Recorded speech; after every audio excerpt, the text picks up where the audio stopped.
भाई Jinping tension में, क्योंकि उनको उनके ट्रंप से अच्छे रिश्ते नहीं और न भारत से। जिनपिंग को पता है कि अब ये जोड़ी मिलकर उसे पानी पिलाएगी। ट्रंप तो वो नेता हैं जिन्होंने अपने पिछले कार्यकाल में ही चीन के खिलाफ ट्रेड वॉर शुरू कर दिया था। चीन से आयात होने वाले सामानों पर भारी कस्टम ड्यूटी लगा दी थी। इससे अमेरिका में चीन का सामान बिकना मुश्किल हो गया था। चुनावी अभियान में ट्रंप चीन के सामान पर 60% टैरिफ लगाने की बात ऑलरेडी कह चुके हैं, जबकि अन्य देशों पर यह टैरिफ 10% तक रहता है। चीन के नुकसान का सीधा फायदा भारत की कंपनियों को होगा। दूसरी बात, ट्रंप सत्ता में आए तो वो टेक कंपनियों और सप्लाई चेन से जुड़ी कंपनियों को चीन से दूर कर सकते हैं।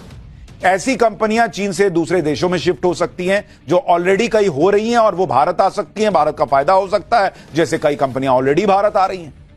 यानी ट्रंप का आना भारत के लिए अच्छी खबर है। अर्थव्यवस्था के मोर्चे पर चीन पहले ही जूझ रहा है।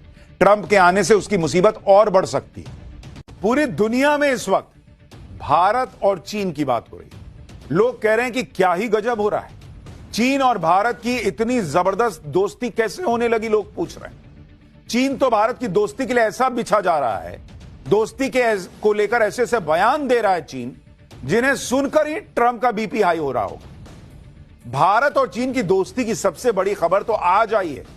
खबर यह है कि भारत और चीन के बीच बॉर्डर पर व्यापार शुरू हो सकता है। एलएसी पर टेंशन के बाद यह व्यापार ठप हो गया था। अब 5 साल बाद इसके फिर से तेजी पकड़ने की संभावना है।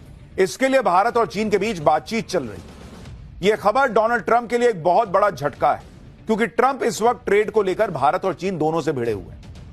लेकिन ट्रंप को बहुत जल्दी ही समझ में आ जाएगा कि जो खेल ट्रंप ने शुरू किया उसे भारत और चीन मिलकर खत्म करने की कोशिश कर रहा है।